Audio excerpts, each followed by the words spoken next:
का टॉपिक है कि अगर हमारी कोई पूजा की किताब है, पूजा से रिलेटेड कोई किताब है, स्पिरिचुअल किताब है या मंत्र है जो हमने अपने हाथों से लिखे हैं, कुछ मंत्र चाहे वो हमने हमारे गुरु ने दिए हो हमें, या हमारे कुछ ऐसे बीज मंत्र हैं जो नॉर्मली हम लोग जिसका जप कर सकते हैं, या किसी भी तरीके की बुक हो जो हम रोज़ पढ़ना चाहते हैं, या जिसमें हम चाहते हैं कि जिस बुक को हम अपने साथ ले जा सकें जहाँ भी हम जाएं, ट्रैवल करें।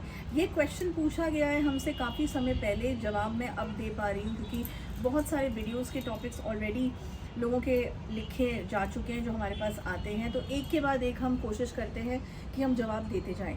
तो आज समय आया है इस क्वेश्चन का जवाब देने के लिए कि क्या हम कोई ऐसी किताब को एनर्जाइज कर सकते हैं इस तरीके से कि जब हम उसको अपने साथ ले जाएं ट्रैवल पे, या वैसे भी अगर हम अपने घर में पूजा पाठ कर रहे हैं तो उसकी एनर्जी हम बढ़ा सकते हैं, मंत्रों की हम एनर्जी बढ़ा सकते हैं जो हमारे लिए इंडिविजुअली काम करें।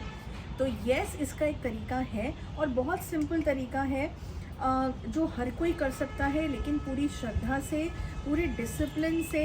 कहते हैं ना कि पूजा पाठ में भी डिसिप्लिन लाना बहुत ज़रूरी है।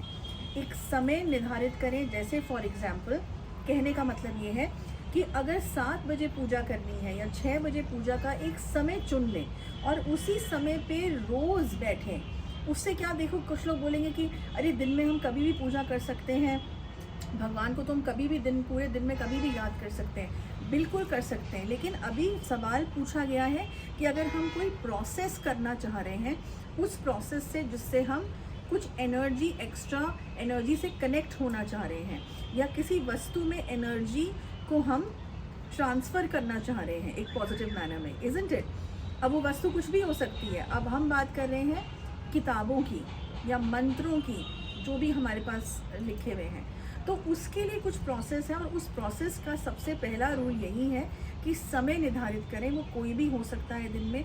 मैं एग्जाम्पल के तौर पे शाम के 7 बजे की बात कर रही हूँ। तो एक बार अगर डिसाइड कर लिया कि 7 o'clock हमने बैठना है, तो हर रोज़ 7 o'clock बैठना है। पहली बात ये, पहला पॉइंट ये है। दूसरा पॉइंट ये, कब तक इस चीज़ को करना है जो मैं बताने वाली हूँ। इस चीज़ को करना है 21 डेज़ बिना गैप करे।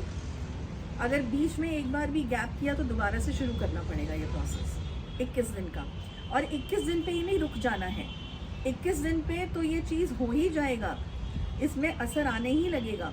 लेकिन हमने सिर्फ, अगर हम सच में पावर चाहते हैं, हम सच में उसमें चाहते हैं कि हमें बहुत अच्छी पॉजिटिव एनर्जीज फील हो, तो हम इसको 21 दिन, फिर 45 डेज़, मतलब 3 मंथ्स, और हम 9 मंथ्स तक, 9 महीने तक हम इसको कैरी फॉरवर्ड करेंगे अगर हम एक पूरे चक्र को कंप्लीट करना चाह रहे हैं। तो कुछ लोग 45 डेज़ पे ही इसको ख़त्म कर देते हैं, बट हमारी एडवाइस है कुछ चीज़ें कंप्लीट होती रहेंगी, कुछ चीज़ें 21 डेज़ में कंप्लीट होंगी, कुछ एनर्जीज़ 45 डेज़ में कंप्लीट होंगी, और कुछ एनर्जीज़ पूरी तरीके से जो आएंगी 3 महीने में और 9 महीने में कंप्लीट ये प्रोसेस हो जाएगा। क्योंकि 9 महीने कहते हैं ना, एक बच्चा भी जब जन्म लेता है तो उसको पूरे 9 महीने लगते हैं। तो इट्स कहते हैं कि जब भी कोई नई लाइफ या नई चीज़ को ओरिजिन होना है तो ये 9 महीनों का साइकिल जो है, इसका एक अलग ही महत्व है। इसके बारे में कभी और मैं वीडियो बनाऊंगी, लेकिन अभी के लिए बस इतना समझना कि 9 महीने तक रजिस्टर में एक डेट लिख लेना, तब तक इस चीज़ को करना है। दूसरा स्टेप, आप कोई भी किताब हो, फॉर एग्जाम्पल दुर्गा सप्तशती है, नवरात्र आने वाले हैं, दुर्गा सप्तशती अगर किताब है, या हनुमान चालीसा है, या कोई ऐसा मंत्र है जो गुरु ने दिया है। अब कुछ लोग बोलेंगे कि गुरु दीदी ये तो हनुमान चालीसा अपने में ही ये कितनी मिराकुलस बुक है, चमत्कारी जो है किताब है दुर्गा सप्तशती, इसमें क्या एनर्जी भरनी। बिल्कुल सही बात है कि अपने में ही ये इतने पावर हाउसेस हैं, ये दोनों किताबें जो मैंने नाम लिया है, स्क्रिप्चर जो मैंने नाम लिया है, ठीक है। तो ये तो अगर नॉर्मली भी पढ़ोगे, कभी भी पढ़ोगे तो भी असर देंगे।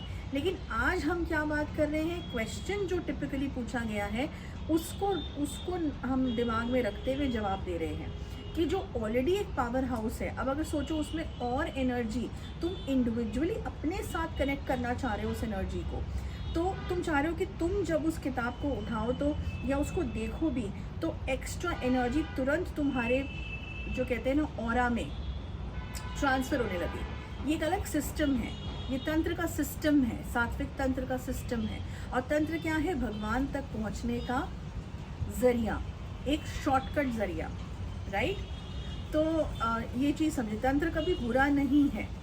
हमेशा हम बोलते हैं तंत्र कभी बुरा नहीं है। तंत्र को एक अलग परिभाषा दे दी गई है, ब्लैक मैजिक, ईवल चीज़ें, ये सब, ये अलग सेक्शन है। ये तंत्र का जो है असली मतलब यही है कि हम पूजा पाठ में कुछ ऐसे प्रोसेसेस जो हमको जल्दी कनेक्ट करें डिवाइन रिसोर्स के साथ, तंत्र का ये सही मतलब है। ठीक है, तो इसी का ये हिस्सा है। तो अब उस किताब को क्या करना है तुमने, जैसे कोई भी किताब ली, उसको एनर्जी को अपने ऑरा में जल्द से जल्द तुम कैसे कनेक्ट कर सकोगे, ये प्रोसेस है। तो 7 बजे का टाइम निर्धारित कर लिया, उसके बाद दिया जलाया, शुद्ध घी का दिया जलाया और एक सरसों का दिया जलाया, राइट। उसके बाद जलाने के बाद जो भी मंत्र हम पढ़ रहे हैं, जो भी हम किताब है, हनुमान चालीसा हम पढ़ रहे हैं, गंगा जल थोड़ा सा उसमें छिड़के रोज़, ये रोज़ प्रोसेस करना है।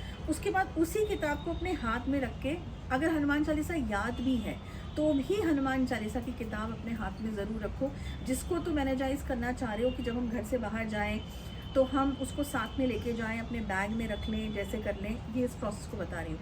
या दुर्गा सप्तशती को भी लेके जा रहे हैं तो उसको टीका लगाएं, चंदन का टीका लगाएं, कुमकुम का टीका लगाएं उस किताब को, और उसके बाद गंगा जल छिड़कने के बाद उसके बाद उसको अपने हाथ में, दोनों हाथ से पकड़ के उसको पढ़ें।